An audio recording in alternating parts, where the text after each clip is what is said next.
Brought to you by KR Mangalam University.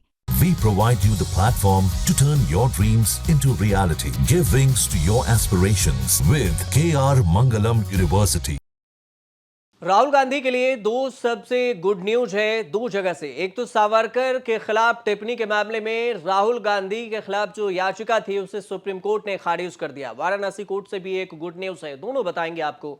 ये जो अगर सुप्रीम कोर्ट की बात करें तो ये याचिका पंकज मुकुंद चंद्र फडणवीस ने दायर की थी। सुप्रीम कोर्ट ने याचिका को खारिज करते हुए तर्क दिया कि इससे याचिकाकर्ता का मौलिक अधिकार प्रभावित नहीं हो रहा है और ऐसे में याचिका सुनवाई योग्य नहीं है और इसे खारिज किया जाता है। अब दरअसल जो मामला था, राहुल गांधी के खिलाफ दायर की गई याचिका में यह मांग किया गया कि स्वतंत्रता संग्राम से जुड़े व्यक्तियों का सम्मान करना सबका मौलिक अधिकार है। लिहाजा याचिका में यह भी कहा गया था कि सावरकर को लेकर जिस तरह की टिप्पणी राहुल गांधी ने किया है वो युवा वर्ग को प्रभावित कर सकता है, पर अदालत ने उनकी दलीलों में दम नहीं पाया। अदालत ने कहा, मतलब कोर्ट ने, कि आपके दलील में कोई दम नहीं है। सुप्रीम कोर्ट में यह मामला चीफ जस्टिस बी.आर. गवई यानी सीजेआई खुद सुन रहे थे और सीजेआई के साथ जस्टिस ए.जी. मसीह की पीठ भी थी।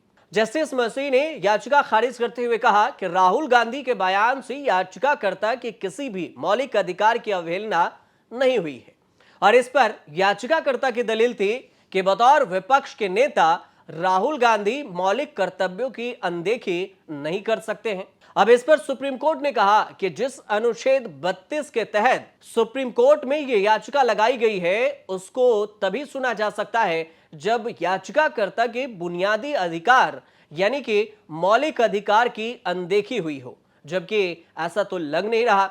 अदालत ने यह भी कहा कि अगर याचिकाकर्ता सावरकर से जुड़ी कोई भी चीज सिलेबस में शामिल करना चाहते हैं तो फिर उनको अपना मामला कोर्ट के सामने रखना होगा। फिलहाल इस याचिका को सुनने के काबिल नहीं समझा जा रहा है। सुप्रीम कोर्ट में यह मामला पंकज मुकुंद चंद्र फडणवीस बनाम लोकसभा में विपक्ष के नेता राहुल गांधी और अन्य नाम के साथ भी जोड़ा गया। सुप्रीम कोर्ट में एक बार पहले भी इस मामले पर सुनवाई हो चुकी है और तब अदालत ने सावरकर मामले में काफी अहम एक दूसरे पर टिप्पणी करने के बाद कही थी।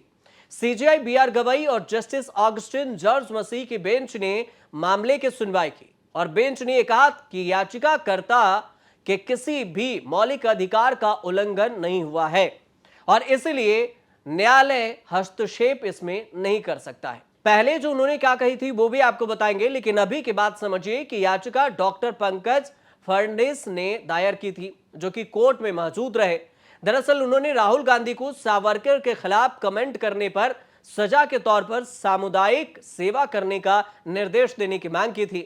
मतलब सजा ऐसे दी जाए कि सामुदायिक में वो सेवा कर सके, लोगों की कोई सेवा करे। अब ये कौन सी सजा होती है ये तो कोर्ट तय करता। फिलहाल याचिका ही खारिज कर दी गई।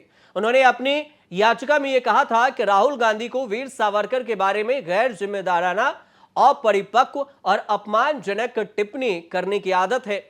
वो बार बार ऐसी टिप्पणी कर देते हैं।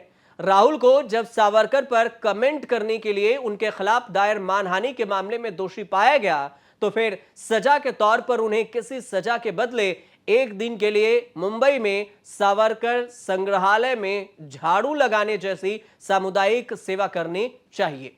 ये बात कही गई थी याचिकाकर्ता के तौर से कि उन्हें सार्वजनिक सेवा के तौर पर सावरकर के ऑफिस में झाड़ू लगवाना चाहिए। इसमें खारिज हो गई। दूसरा मामला राहुल गांधी के खिलाफ ही दायर याचिका थी एक वाराणसी कोर्ट में, उसे भी खारिज कर दिया गया। यह मामला क्या था यह भी समझिए। उत्तर प्रदेश के वाराणसी जिले के एमपी एमएलए कोर्ट ने लोकसभा में विपक्ष के नेता राहुल गांधी के खिलाफ भगवान राम पर उनके कथित टिप्पणी को लेकर दायर याचिका को खारिज कर दी। इसमें उन्होंने मई 2025 में एक अमेरिकी विश्वविद्यालय में भाषण दिया था और इस भाषण के दौरान उन्हें मतलब भगवान राम को पौराणिक व्यक्ति के रूप में स्थापित किया था। कहा था कि वो भगवान राम पौराणिक व्यक्ति हैं और यह शिकायत 12 मई को अधिवक्ता हरिशंकर पांडे ने दर्ज कराई थी, जिसमें उन्होंने आरोप लगाया था कि ब्राउन यूनिवर्सिटी में अपने भाषण के दौरान राहुल गांधी ने भगवान राम को पौराणिक और काल्पनिक व्यक्ति बताया था। पांडे ने अदालत से कानून से संबंधित धाराओं के तहत एफआईआर दर्ज करने के जो निर्देश थे इसके लिए अपील की थी और आग्रह भी किया था। उन्होंने गांधी की टिप्पणियों को घृणास्पद भाषण के रूप में कैटेगराइज किया था, जो कि उनके विचार में सनातन धर्म के अनुयायियों की भावनाओं को गहराई से आहत करता है। जो कि कोर्ट ने कहा इस याचिका में सारी चीजें तर्कहीन है, इसमें कोई पुख्ता दलील या फिर ठोस सबूत नहीं है जिससे यह समझा जा सके कि राहुल गांधी भगवान राम को अपमान कर रहे हैं।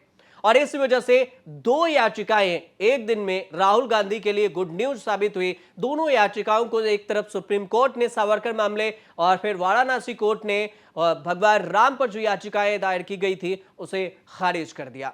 तो कुल मिलाकर राहुल गांधी से जुड़ी हुई दो कोर्ट से ये खबरें थी। आपको ये रिपोर्ट कैसे लगे हमें कमेंट कर जरूर बताएगा और अच्छा लगे हो तो चैनल से जुड़िए, सब्सक्राइब कीजिए, शेयर कीजिए और देखते रहिए न्यूज़ तक।